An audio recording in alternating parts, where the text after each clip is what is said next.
Welcome to episode 85 of the Confident Live Marketing Show. This show today, this episode, is all about how to promote, how to sell, and repurpose in your live shows. I'm joined by Kim Garst, who I'll be bringing in just in a second. Just to let you know, if you want to be notified for future episodes, I'm looking for the button to press here. Here we go. If you want to be notified for future episodes, all you need to do is click on this confident.live/subscribe. Confident.live/subscribe. And a new fancy thing, if you're in the UK, I'll be getting a US number shortly in the next few weeks. But if you send the word confident to 07723 361 790 and you're in the UK, you can also find out, you can be notified for future episodes. As always, if you're watching the replay, welcome. Just put hashtag replay in the comments. But it is time to bring in my good friend, Kim Garst. Hey, how are you doing, Kim? Good. How are you? I love your energy on the intro there. I got mine up. That's awesome. Well, that's good. Yeah. Well, I think it's important to put the energy into the beginning, I think, because yeah, I think sometimes the camera can be a bit of an energy sucking device. I think it can suck all your energy out. So starting with a bit of a boost. But anyway, let us know, Kim, where are you dialing in from today? I am in Virginia, so I'm obviously in the U.S., but I'm based out of Tampa, Florida. I'm just visiting my 95-year-old dad, which we spoke about before the show.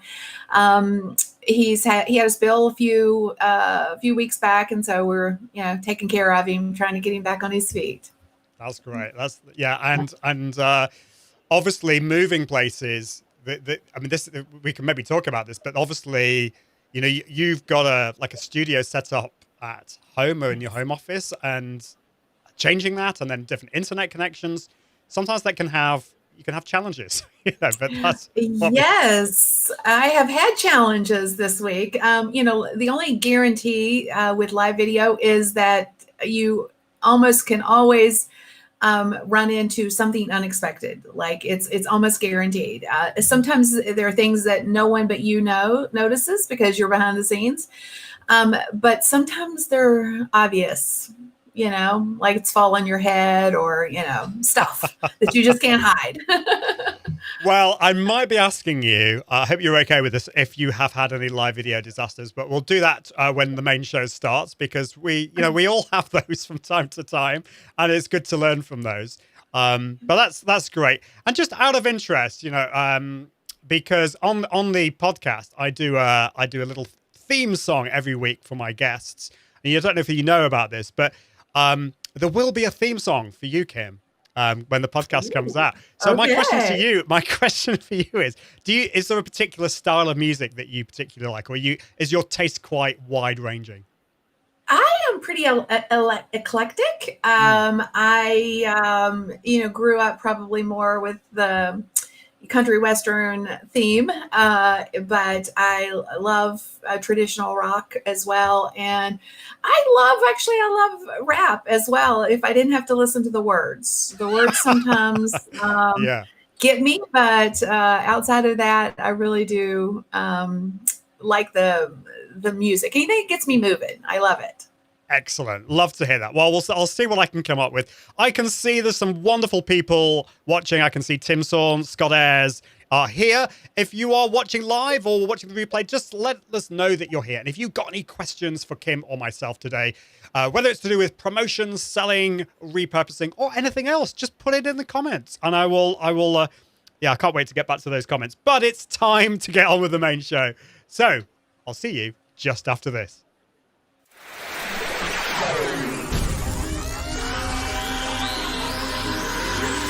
This is the Confident Live Marketing Podcast. Confident Live Marketing Podcast with Ian Anderson Gray, helping entrepreneurs level up their impact, authority, and profits through the power of live video. Gain confidence in front of the camera, confidence with technology, and confidence with the content and marketing.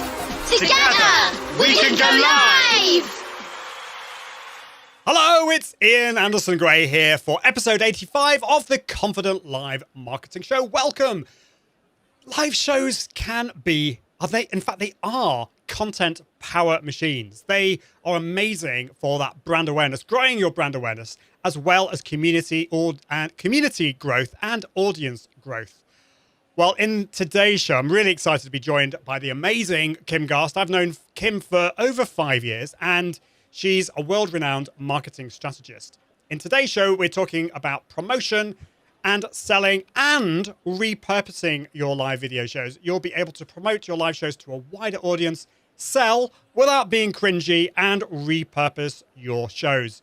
The show notes when the podcast episode comes out will be at iag.me/85. And as I said, just before I started recording this, if you go to confident.live/subscribe, you can be notified for future episodes of the show. And if you're in the UK, if you text the word, let me get this right, confident. If you text the word confident to 07723 361 790, you can get notified for future episodes. Awesome. Well, it's time to bring in my first sponsor of today, which is Content 10X. Content 10X have been sponsoring the show pretty much from the start. They are all about content repurposing, which is great because that's part of what we're going to be talking about today. So my question to you is, do you want to find more creative ways to create more content? The problem is there's only so much time in the day. I certainly find this, there's just not enough time to create all that content that we need to create. Well, my friends at Content 10X are specialists in content repurposing. They are a content repurposing agency that will take that one live stream or a blog post or podcast or video and turn it into a plethora of new platform-specific on-brand content. And if they don't do this for you via their service, they can teach you how to do it via their podcast, blog, book, and toolkit. They're really smart, responsive, creative, and effective. And if you want to take the stress out of content marketing, Content 10X are the people you want to go to. So check out Content 10X at www. I don't know why I said www. Who says that these days? Content10x.com to find out more. Awesome. Well, it's time to bring in my good friend Kim Garst, who is one of the world's most retweeted people among digital marketers. She is a renowned marketing strategist, keynote speaker, and an international best-selling author of Will the Real You Please Stand Up? Show up, be authentic, and prosper in social media. Kim focuses on helping entrepreneurs make more money in their business using social and digital media. Forbes named her as one of the top 10 social media power influencers, and she has been featured by Fox News, CBS News, The Huffington Post, Entrepreneur.com, Business Week, and Social Media Examiner. Kim, welcome to the show. Hello. I picked up a couple of words that I'm like, I'm going to have to borrow those, like cringy. That's such a great word. And obviously plethora, but those are fancy words that you got going on there this morning. I guess it's your afternoon. So yeah, you've had a couple of cups of coffee already. I've woken up a little bit. Yeah, I like plethora, and I don't know, it's cringy, a British word. It might well be. I don't know. It might be. I was like, cringy. I like that. That is such a great word. Well, there we go. Yeah, well, I aim to please. I'm sure you're going to share some more American words with us today as well, which is going to be great. So we have an international audience on the show. I want to bring in some lovely people watching live who have been waiting patiently. So Tim Sawn is watching from Pennsylvania in the US. He's dancing over here in the land of the deer, turkeys, bears, and the occasional human being. Yeah, it's a bit of a mad world we're living in. Yeah, thank you, Tim. Hope you're doing well. Hope you're still boogieing on down. And Scott says, the new Facebook layout has limited the ability to invite people to a live video, I noticed, and watch parties are harder now. Oh, dear. I don't know if you knew about that, Kim. Have you played around with this? No, but leave it to Facebook, right? We'll see. They're making a lot of things difficult. I noticed just the other day that now embedding Facebook content is going to be more difficult. You have to do some weird stuff. So lots of stuff. And Scott says, beware of Bigfoot. I will be aware of Bigfoot. I don't. So thank you for that. Tim, I totally agree with you here. Love your glasses, Kim. And I'm sure how many You must get complimented a lot on your glasses, Kim. It's kind of funny because my glasses, they go all the way back to Periscope days when Periscope first started. I started, my arms started getting too short, and I was like, okay, I'm going to have to, in order to read the comments on the screen as they were, rolling by, I'm like, I'm going to have to put on a pair of readers. And so I picked up a pair of red readers, and the red has just stuck. So I have various versions of red peepers these days. And and anytime I try to wear another color, people are like, where's your red glasses? So they've definitely become, by accident, a part of my brand. Isn't that funny? Yeah, glasses can really make a difference to your brand. They make you stand out. And yeah. I noticed this. So when we met in 2015, I had my old glasses. And then we've got a very, well, no, he's not very, but he's reasonably eccentric opticians. And he likes to push you out of your comfort zone. And I was quite conservative with my glasses. And he pushed me. And then I got these, and I had lots of compliments. But he's done it again. I'm getting new glasses in the next 2 weeks, and I'm slightly scared, Kim, I have to say. Okay, so are they a new color? They are. I actually have forgotten exactly what the color is because it was such a traumatic experience, but they are slightly round. They are round. Okay. So I will unveil them on the show. But definitely. Apparently they look good, so we'll see. Okay, I can't wait to see them. That's great. Well, thank you for that. And Tim Sawn says, shout out to the American words and the UK shows. So let's get some American words. And Tim also says, did you plan that the frame matches Kim's glasses? It was all totally strategic. No, I'm joking. But it is true. We've got everything. Like, everything's great. We definitely like to do that. So, Kim, we were talking about this on Monday, so I had the real pleasure and honor of being on your show on Monday, and we were kind of reminiscing when we first met. Now, I think we knew each other before we met in person, on the socials, probably Google Plus, or I don't know whether you Facebook and all those kind of Twitter. I mean, basically, you're everywhere, aren't you? Google Plus, what a shame, right? It was such a great platform. They just didn't put the resources into making it happen. So, fell by the wayside. But yeah, I think we knew each other, at least in the social space, well before we met each other in person. It's fascinating how many people I've met, and I would say you would say the same at the social media marketing world event each and every year. Yeah. I think that's been a connection point for so many of us to have that opportunity to meet in person, especially when we are in different countries. Yeah, you're so right. And I definitely going to social media marketing world, which, by the way, is, if you haven't heard of it, it's the biggest social media conference in the world, I think, and it's in San Diego in California. So it is amazing. And yeah, I totally, that changed my life totally. Obviously at the moment, we're in 2020 and we don't need to say very much, but the great thing about now, in a way, I mean, I always like to look at the positives, is that we can attend conferences from the comfort of our home, wherever it is in the world. So there is that, isn't there?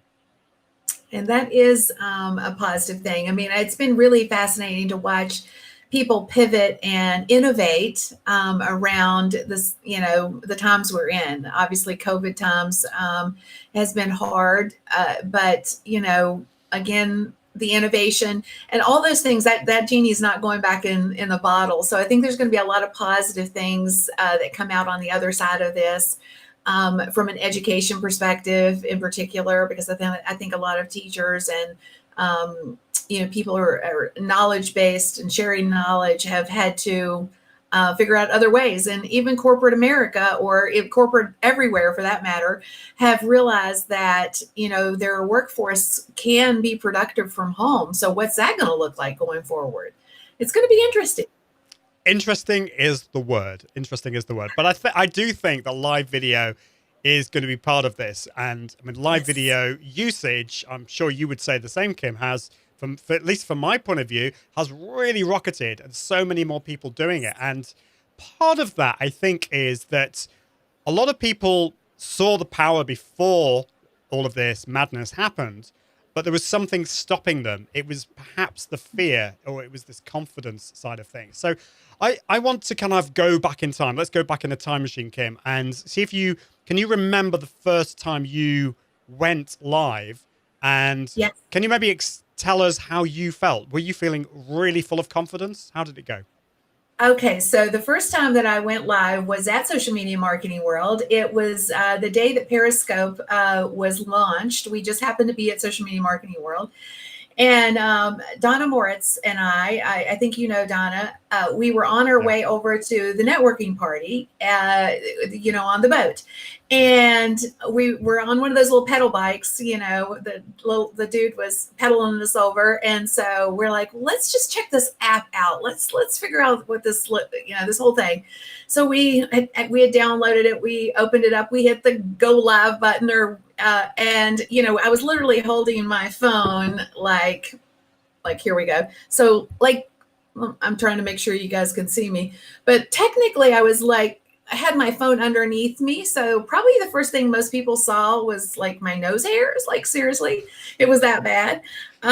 So Donna and I had a good giggle on our way over to the event. We had no intention really of leveraging it at that point. We just wanted to check it out. And so the confidence thing wasn't such a big deal in that moment. But when I got serious about it and tried to say, okay, am I going to do this? Am I going to embrace this as a strategy? That's when the fear factor really stepped in. And for me, it was more of the perfectionist of, I'm a perfectionist. So I'm like, there's just no way I'm just going to go live and how am I going to edit it? My team hated me on video days because I'd lock myself in a room and I would record the same thing over, 50 times. And then we'd edit it to death because I was just such a perfectionist. So the thought of, going live and not having control over what happened was a huge, huge problem for me. And I think that's a problem probably for a lot of people. But for me, it was a fascinating dynamic in that when I realized that people were watching, a lot of people, and then they were loving it. They didn't care if it wasn't perfect or if my tongue was operating faster than my brain or my brain operating faster than my tongue and I was stumbling and, none of that mattered. And so I was like, okay, I can help people and they're not judging me. It doesn't have to be perfect. Okay. Let's just get over myself already. But that wasn't evolution. It did take me a while. I won't lie and say that, every time I went live initially, it was, panic, because it's just kind of like stepping on the stage, essentially you're putting yourself out there in front of people and it's that fear factor that you run up against. So it took me a while to push through that. But I just knew that if I did that, what I could share and how I could help people could be expanded in a way that I couldn't necessarily do if I didn't embrace it. Really, really interesting, and thank you for being honest. I think so many of us have had those moments where we have that problem with fear or lack of confidence, and I also think that I share your perfectionism, an issue with perfectionism, and I wonder whether you agree with me on this, that live video is a great antidote to perfectionism because it is not going to be perfect, and actually. For me, creating live video content is allowing me to be much more productive and more consistent because I'm creating the content without worrying about it being perfect. Yes, of course, I want it to be good, but it's not going to be perfect. Would you agree with that? Absolutely. And I think that for me, there's been some other side benefits of embracing live video. I feel like my articulation skills have increased. I'm able to slow down a little bit now, process what I want to say instead of just feeling like I'm stumbling over my words because I'm nervous. So I think there's a lot of byproducts that happen as a result of just consistency, putting yourself out there and understanding that really we judge ourselves much harsher than most people do. When in the early days of Periscope, when we would have what the trolls were so bad on Periscope in the early days of live video. And that was actually a really good thing for me. When somebody would come on and, say something inappropriate or, make a negative comment or whatever. Not only did my community really support me in that, get out of here, go back to your basement kind of thing. But it also allowed me to realize that, one or two bad eggs doesn't make the whole thing, so it was a really great exercise in understanding that we're not here to please everybody. We can't please everybody. And, the people that we're meant to serve will stick up and stand by us. And, those that are just there to cause trouble, you're not there to serve them. You can hit the block button and go on, but it just really helped me to realize that, just because someone says something negative, it doesn't necessarily mean that it's true. It's only true if you let it be true. I guess that's a better way of saying it. I like that. I think that's really important to say. And community for me, and I'm sure you would say the same, is so important that you make sure you know who your community is. It's not the people who are trolling you. I mean, and hopefully we're not going to get any of that today. I don't see any trolls in the room. And it's not about, so often when we get worried about it and be trying to make it perfect, we're actually trying to serve ourselves. And sometimes we need to get ourselves out of the way of that. This is something that we've been talking a lot on the show about. I can see that Christine Gritman is here. So we've got a wonderful community here. We've got Tim Sorn watching before, and Scott Ayres. Christine is totally agreeing with us. Yes. And she says, I love live because I can't overthink it. Yes. True that. That is so true. Yeah. True. Yeah. I think overthinking or thinking deeply about things is not a bad thing, but if it stops you from actually doing it, that's not good. I'm sure you'd agree with that. So, yes. Before we get into promotion, which is the first thing I want to talk about, can you share you've mentioned the first time you went live, which wasn't the most professional, we'll say, but I mean, have there been any live video disasters you can share with us? Oh, golly, I have a long and sundry list. But I think the most dramatic one was, I have a couple I'll share. A few years ago, we decided to do a Thanksgiving palooza. So it was it was around the Thanksgiving time frame, and it was like a 2 or 3 hour training, and we were live on a lot of places. That was before we could simulcast with tools like Restream or StreamYard or Ecamm or there's some great tools out there now. But before that, when we were using 2 or 3 devices to go live on multiple platforms, and then we were also doing a go to webinar style training all at the same time. And we had about, I think, 9,000 people attending this event. And we're big fur baby fans around here. So right in the middle, here comes my business partner at that time. He had a puppy, and up he came, bowled over everything. He was sitting on we had the set up, and here he came, bowled over everything, and we had the crash boom kind of thing. So major event, and we had a crash boom, but people loved it. They loved it. It really ended up turning the whole event into a much, I guess, relatable. Maybe that's a great way of saying it. So people really thought it was hilarious, and it provided a bit of comic relief, maybe. So that was one instance. And then I think just from another perspective, totally, it was just a solo event. Not as many people, perhaps, but I had my one of my big, those box lights actually fell over on my head one time, and that was kind of funny too. we got a big chuckle out of that. So the community as a whole thought, well, hey, if that can happen to Kim, that can happen to anybody. I'm okay with it happening to me. The world didn't end. And I think that's what we have to realize when things happen or go wrong. My husband says this all the time. He's retired from the military, but he said, if, you don't have to stress over it if nobody's bleeding.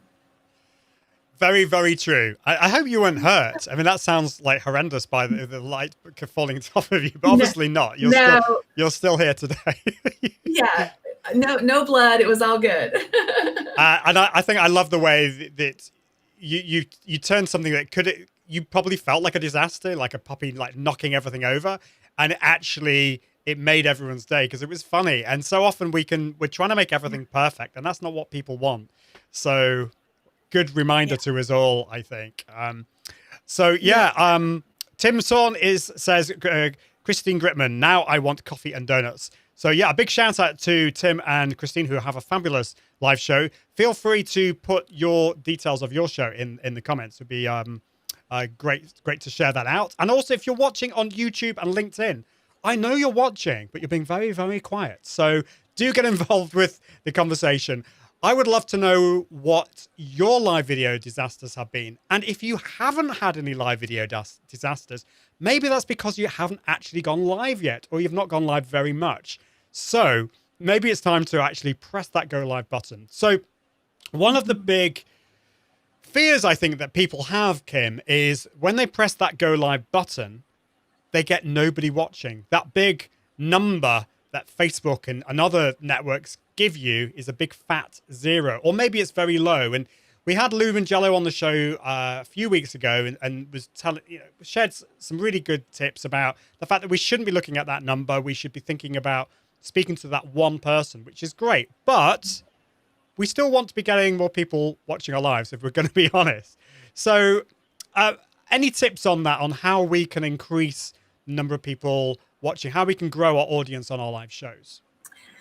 Well, there's a lot of ways, honestly, but I'd like to address that real quick about, worrying about the number of people that might be watching you live. It almost feels like you are speaking to yourself. And it's one of those things where it's a little unnerving, when you're trying to create some content and then no one shows up. But I'd just like to kind of maybe mimic maybe even what Lou said, where don't stress over who is there in the moment, because there's replay viewers, people who could potentially come behind and watch on the replay. But more specifically, it goes back to that piece of content that you're creating that can be leveraged later. So, you can take that live show, you can turn it into a blog post, you can turn it into, tweets or video clips for IGTV, or there's so many other ways to leverage that content. So don't think of it in the context of how many people are watching right then in that moment. Think about how many other touch points you could potentially use that piece of content for. If you ultimately repurpose it. I know we're going to talk about that in just a little bit, but again, from the context of not letting that mess with your brain when you're trying to create the content, think about it purely in the framework of that is you're creating an amazing piece of content and you're going to use it in other ways. Don't think about it from the perspective of how many people are watching you in that moment. Okay. But to get more people to your shows, you have to let people know about them. So even though I do have a live show every Monday morning at 10 a.m. Eastern Standard Time, we still let people know. We have we email my list and let them know. We put post up for on all my socials to let people know what's happening, who the special guest is, all of that type of stuff. We send reminders not only to my list, but also through bots, people who subscribed.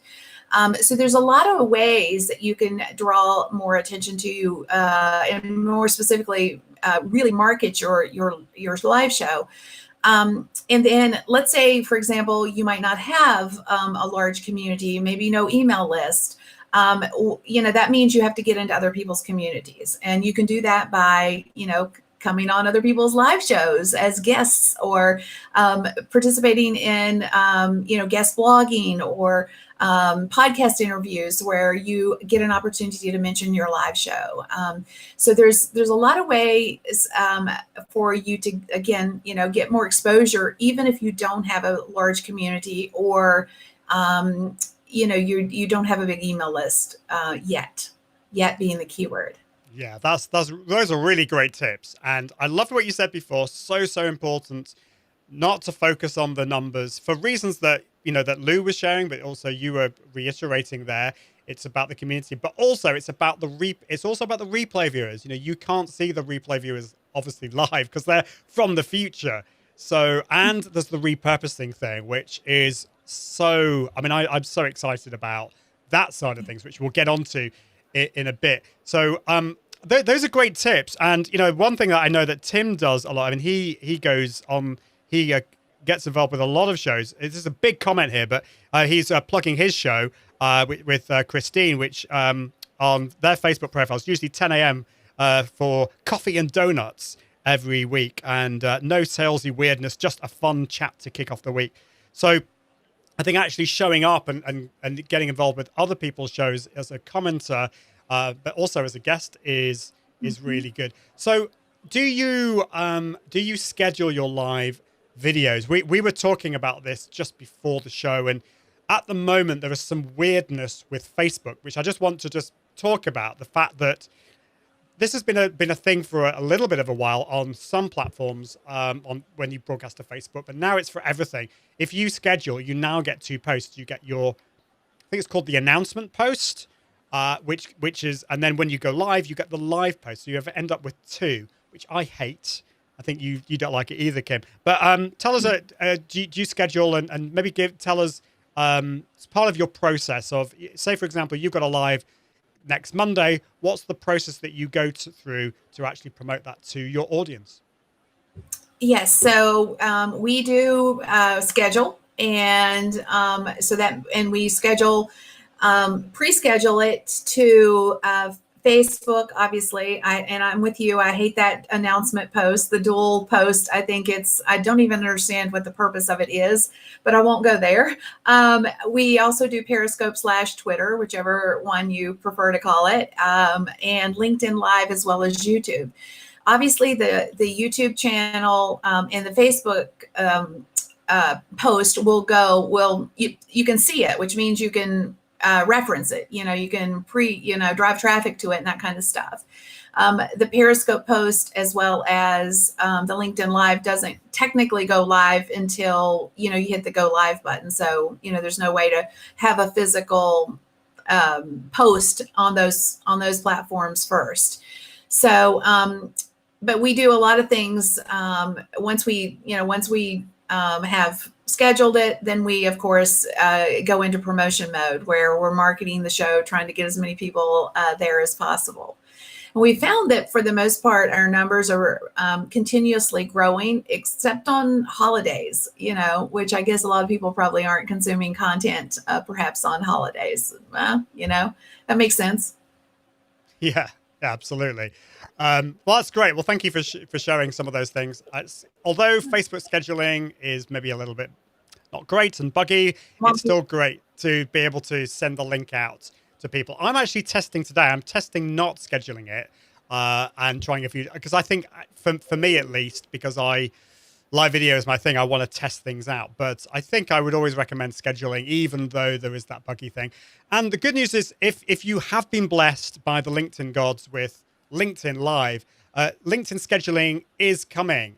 In fact, at the moment, I've been testing that. And so that is something that is coming. It's going to be broadened out. And hopefully, over time, LinkedIn Live will broaden out anyway.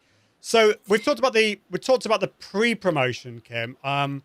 Now it's time to go live. And it's time maybe to talk about selling, which is the second word that we were going to talk about today. And for most people, selling is scary. Selling is scary. And if you are watching or listening, let me know. Put scary in the comments if you find selling scary. Why do you think it is scary? And how can we sell with confidence while not sounding, and I can't remember the word I used before. I was going to say sleazy, but there was a word I used before. Cringy. Cringy. I haven't forgotten the word. There we go. Yeah. Cringy. Such a great word. I'm definitely going to capitalize on that word. I'm like, I'm gonna, as soon as I get off, I'm going to write it down somewhere. Yeah. But I do think that every marketer has that fear factor of coming across cringy or like a used car salesman, or always selling. Now that's when I say most, I will say most, because I do believe there are some people who look at their community and they think they all have dollar signs on their forehead.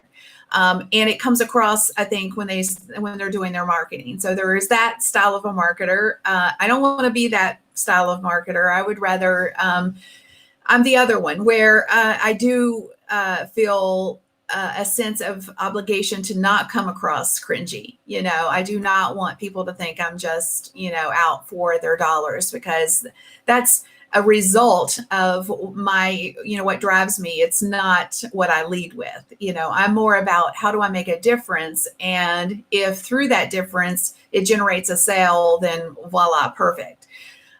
So my approach is something that I've just developed over the years. And it really comes from a place of understanding that if I show up and serve, then the money follows.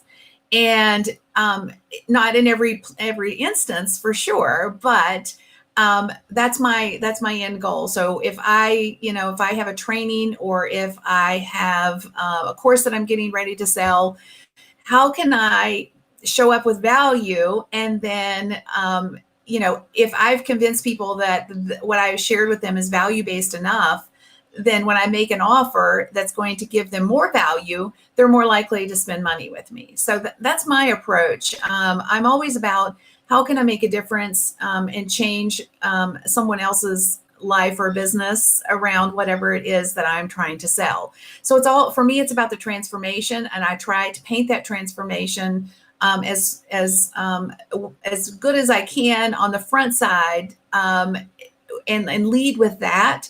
And then make a very, very soft sale. That's my approach. Like, I've positioned it. If this is your problem and, you need this solution, then it might be for you. And if it is for you, then here's the link to go buy it. I'm not a hardcore salesperson. Serve, don't sell. It's worked for me. Well, yeah, I've always loved the way you have done that. But the fact of the matter is you did use the two words "and then." You're serving your audience, but you don't just leave it there. In a way you could argue, and I'm sure you do, that by serving you wouldn't be serving your audience as well as you could if you didn't have products and services to give them. I mean, the products and services that you have designed are to help and to serve your audience, but you've got to mention them. And I see so many people out there, and I was like this myself, where we give so much value out there. We're always giving all this stuff, but we don't sell. I see that so often. I used to do this a lot with my email newsletter. Nobody knew what I was selling because I didn't mention it. So what would you say to people like that?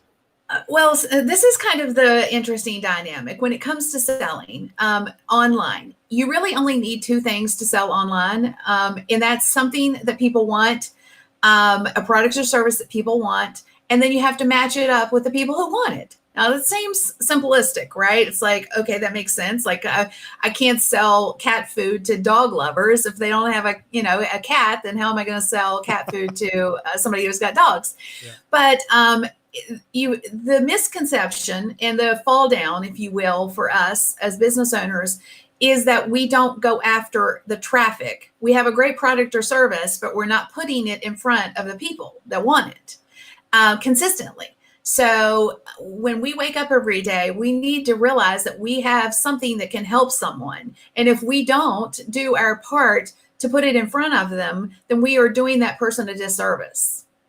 So you're basically hiding behind your fear of like not doing what it takes that day to get it out to the right people.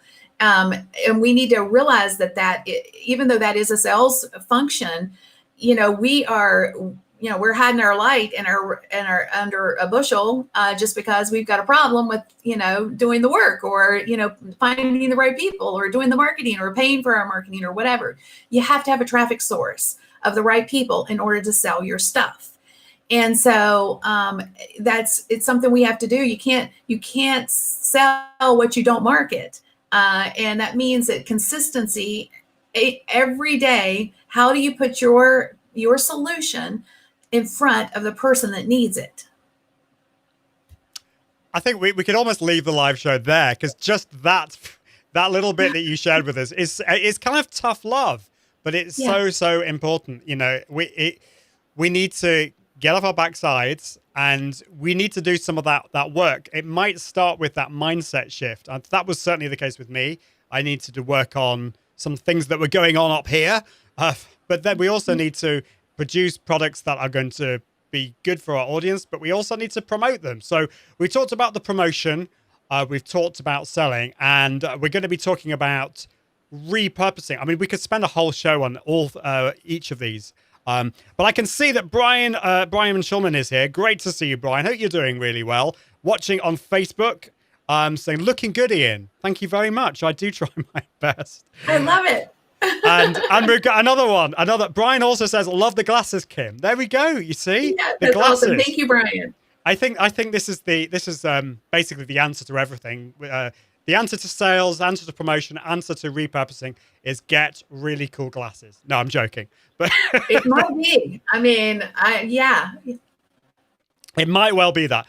Well, it's time to bring in my next sponsor just before we then talk about repurposing. And this is all to do with Restream, which is an awesome platform. I'm using Restream today to broadcast to, I'm going to use that word again, plethora of different channels. Restream is the complete multi-streaming suite for entrepreneurs. With Restream, you can stream to multiple platforms all at the same time, and they have over 30 different destinations, which is cool. So you can boost your views, but these destinations include all the kind of the normal ones you'd think, such as Facebook Live, LinkedIn Live, YouTube Live, Periscope, Twitch, and all that kind of stuff. But there are loads of other more niche ones. You could go live to Mixcloud, which is a UK streaming platform, which I'm streaming to today, which is great. So if you're using a tool like Ecamm Live or OBS Studio, you can broadcast to Restream, and then that will take care of your multi-streaming, multicasting for you. So you broadcast to Restream, and then Restream will then broadcast that out to all your different channels. But there is a new service that they launched this year called Restream Studio, and this allows you to broadcast directly from your browser. You can have up to 9 guests on your show. You can highlight comments and graphics and put videos and all that kind of cool stuff. And most importantly, and this is really important when you're multi-streaming, is you can engage with your community across all those different channels, which I think is really important. So you can actually see all those comments and highlight them on the screen, which is so important. I mentioned the chat. There's also a scheduler feature, which allows you to stream your pre-recorded videos live. And I've really been blown away by the analytics section. This is the bit that not that many people know about. And this allows you to view your stream metrics. How many viewers, how many watched minutes, new followers, and more. So all you need to do is go to iag.me/Restream to find out more about this. You can sign up for free. They have a free plan, and they have some paid plans as well, which give you some extra cool features. So definitely check out Restream at iag.me/Restream. And I thank you, Restream, for sponsoring the show.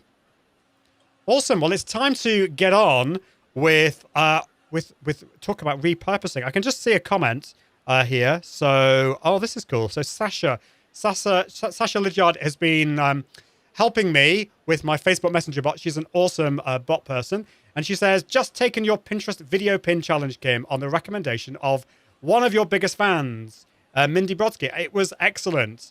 Awesome. Thank you, Sasha. So you've been, just tell us what you've been doing recently, because I know last week you were broadcasting quite a lot with a mutual friend of ours. Yes, our sweet friend Jeff C. And I did a Pinterest video pin challenge. Obviously, video pins. Video is across all the socials is pretty big. It's definitely taking over. It's what I call thumb-stopping content. It grabs people's interest, that kind of stuff. It's not saturated on Pinterest at all. In fact, very few Pinterest users are using video pins at this point. So there's such a great opportunity for us as marketers. Again, we're looking for a traffic source, right? So hint, hint, y'all, if you're trying to sell your products and services, Pinterest is a untapped, in my opinion, opportunity to get organic traffic using video pins. So we did a challenge, a 5-day challenge for video pins, teaching people how to create them. It was wonderful. We had a great time with it. Well, it looked really, really good. And I did try and catch quite a few of them, although I wasn't able to do all of them because it was kind of slap banging in my dinner time. But it was just really interesting. And just for those who don't know, I mean, Pinterest, I think most people have heard of Pinterest. It's not really, I wouldn't describe it as a social network, but how would you describe Pinterest? It certainly doesn't have the ability to broadcast live to. We don't have the ability for live video. How would you describe Pinterest? Pinterest is a search engine. It's a visual search engine specifically. So it is different than the other socials in that, when you post something on Facebook, it has a lifespan potentially. Let's just look at the lifespan maybe of a couple of hours, and that's assuming that you can get it in front of your fan base. If you're using your business page, for example, because Facebook has really curtailed reach, and that's true on Instagram as well, and all the other socials really. So it's a search engine where people are finding you, not you having to really build a massive community there in order for people to see your content. So it's not about the amount of people the amount of followers you have. You can be found by anyone, and as long as they're interested in the problem or the topic or whatever, the product that you're selling or the product that you're, if you're driving traffic to a blog post or whatever it is, it's an opportunity to connect with people without them even having a know, like, and trust factor with you. So it's a wonderful platform to drive traffic. It is my number one social media traffic resource. It has supplanted Twitter for me. So I'm very excited about all the strategies that we're putting into place on Pinterest. Awesome. Well, we haven't talked about Pinterest really on the show, and I just wanted to get your take on it because I know that you're a massive Pinterest fan and expert, and we will be talking about Pinterest on the show. But just to say, obviously you can't broadcast live to it, but there are video pins. So maybe we can cover video pins in this section. So we've covered repurposing some of those video. You could take some repurposed videos and use them as video pins to drive traffic to your live show. Yes. So I want to ask you about that. So we talked about the promotion, which happens before you go live. We talked about selling while you're going live. Now we're looking at after you've gone live. You might be tempted to go to bed or go and have a rest or watch Netflix and think that's it. But no, it's not. This is when the hard work comes in. And I can just see Brian here saying a shout out to Restream. Thank you, Brian. Great to see you here. So let me know in the comments of what you do after you go live. Do you do any repurposing? Because I think this is the really powerful thing. So I was going to ask you why repurpose, but that seems a silly question. I think we know the power of repurposing, the fact that once you've finished that go live, you can then turn it into all these different pieces of content. You can deliver it to lots of different audiences out there. But I'd love to know, for your live shows, how do you repurpose your live shows? Because I know that you do it in lots of different ways, and how can we do it if we're just getting started with it? Yeah. And I think that's something that we really need to look at when you're first thinking about repurposing is what resources do you have to do this? You have to look at it from a strategy and time and resource perspective. So one of the things that I highly recommend is leveraging the time that you spend on your live show. If you have a guest, or if you're just delivering content, you're sharing content, 5 ways to do X or whatever.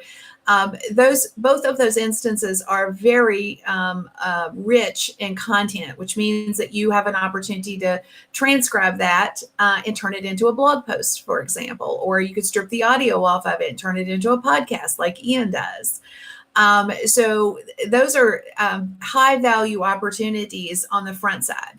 And that's, I think, something everyone could do. So if you wanted to, take the video, transcribe it, you could use a resource like rev.com. Descript.com is another resource. Transcribe it, turn it into a blog post or a podcast. Like I say, I think both of those are very high value opportunities for repurposing. And then outside of that, there's other touch points. Like we spend a lot of time creating content for our socials, right? So what if you could take that one opportunity where you spent the time to create your live show, your live video, and you repurpose that content. Maybe you take some of your best quotes. We all say things in the normal course of sharing our expertise that are what I would call quotable moments or tweetable moments, whichever way you want to describe it. Take those and turn those into visual images. Or just take the text and tweet them out or share them on Facebook or wherever.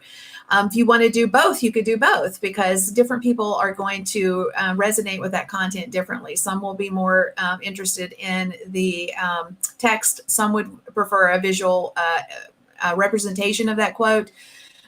You could also splice the video into multiple pieces. One of the things that's worked very well for us is pulling out small snippets of video from the live show and using them on IGTV. That is my IGTV views have really gone up with that one core strategy. But it's all a repurpose strategy. I haven't created additional content. I've just taken the content the one block of time and then leveraged that content for my other socials. You can create, if you did, going back to the quote tiles, for example, you could create image sizes for every social. And now you've got a cohesive branded opportunity to share content that's yours, not someone else's, where we wake up that morning, we're like, what are we going to share on Facebook? Let me go find an inspirational quote, boom, up it goes. No, now you have your own stuff, and people can consume your content on various socials with a cohesive message that's tied back into your show. That's also a great way to drive more traffic to your show.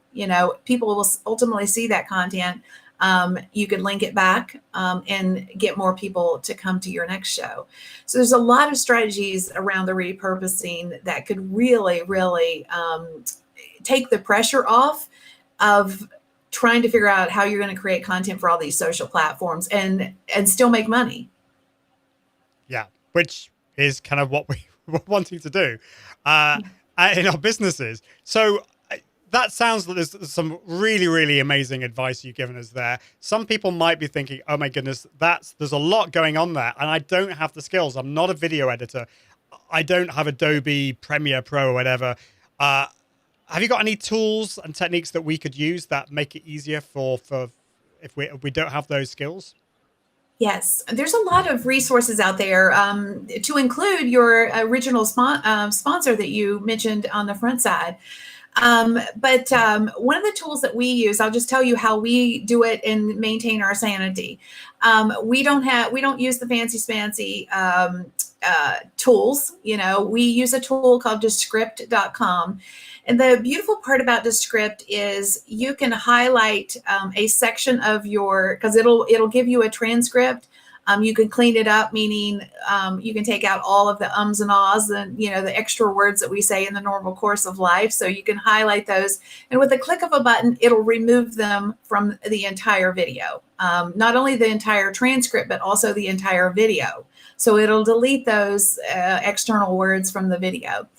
But the other thing that's super cool about Descript is that you can highlight a portion by just literally highlighting the text and creating a video clip of that particular text. And it'll pull it out, and then you just download the video for whatever that highlighted section was.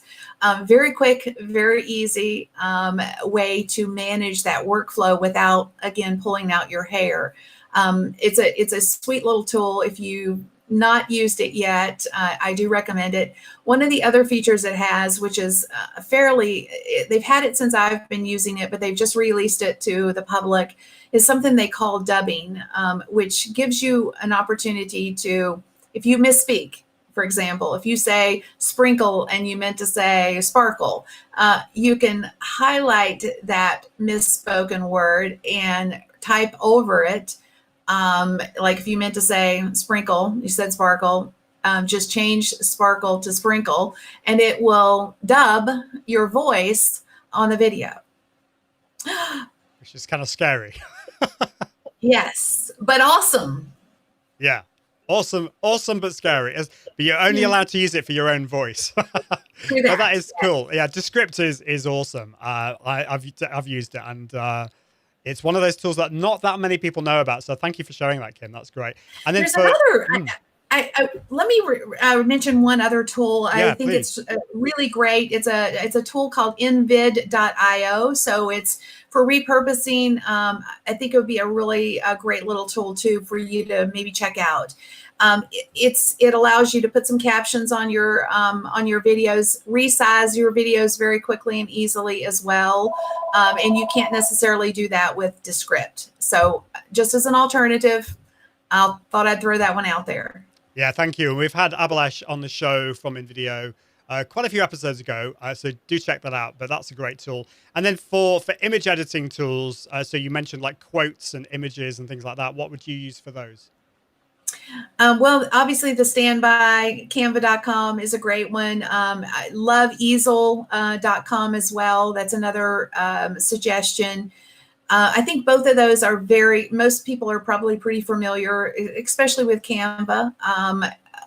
That would, again, be a very quick and easy way for people to create some cool content. Awesome. Well, just before we go, there was I just wanted to ask you in terms of how you use IGTV, and then also just finally Pinterest. We did talk about video pins, and I just, before we finish, it'd be good if you could share a little bit more on how you use that, and if you use that in your live video strategy.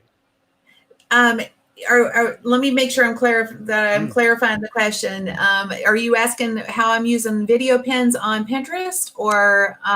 So I'm kind of being sneaking, asking you two questions in one. So IGTV, how you repurpose for IGTV, and how you repurpose for video pins on Pinterest. Okay, excellent. So one of the things that we do is take video snippets from the live show, and usually we start with a question. So if I'm asking the question of my guest, how do you repurpose your live video? And we'll catch that question, and then we'll let whatever the guest says, whatever the answer is. And then we'll pull that excerpt essentially, and we'll use it as an IGTV post. And they're getting really good visibility over there. So it gives our guest great an opportunity for them to get exposure, and it gives great snippets of question style content. People are constantly asking specific questions. So if they can get an answer to a question in a video where they're not having to consume the entire live show, that it's been really beneficial. So if you can think of it in the context of ask the question, let them answer it, and then really message the question on the actual live video, the frame of the video, if you're going to use it on IGTV, so people know what the video is about. And you can take a look at my live videos or my IGTV videos over on Instagram. Go check them out and see what I'm talking about. I think showing is half the battle, or seeing is half the battle. And my username over there is Kim Garst. So just go check them out, see what you think. It's just a question and answer strategy, essentially, video question and answer strategy. That's awesome. And you do the same for Pinterest pins. So this gives you the ability to effectively embed a video or upload a video to Pinterest. Yes. Now with video on Pinterest, it's not quite the same because I'm finding that those video snippets are not performing as well on Pinterest. So one of the things that we've decided to start doing is doing a smaller clip or a kind of like a teaser, if you will, to drive traffic from there to Instagram or to the show. So what I mean by that is maybe ask the question, make the question video based, a video pin. The highest performing video pins on Pinterest are usually between 6 and 15 seconds. So if I can just do a teaser with the question and then drive them to a place where the answer is, like maybe IGTV, if I wanted to drive traffic there and build my Instagram account up off of the back of Pinterest traffic. So that's one strategy, and we're testing that right now to see if it's going to work. I think it will. Awesome. Well, I'd love to know how you get on with that. That's a really, really interesting thing. I've not played around with Pinterest video pins, so it's something that I will be looking into. We've gone way over time. Thank you so much, Kim. I had awesome. so many questions. This stuff forever. I had so many questions to ask you, but it's been great. Awesome to have you on the show. So you mentioned people can follow you on Instagram at Kim Garst. Where's the best place? I mean, is it Instagram? I mean, I know you're everywhere. And your website is, I think, kimgarst.com. Where's the best place that people can find out more about you?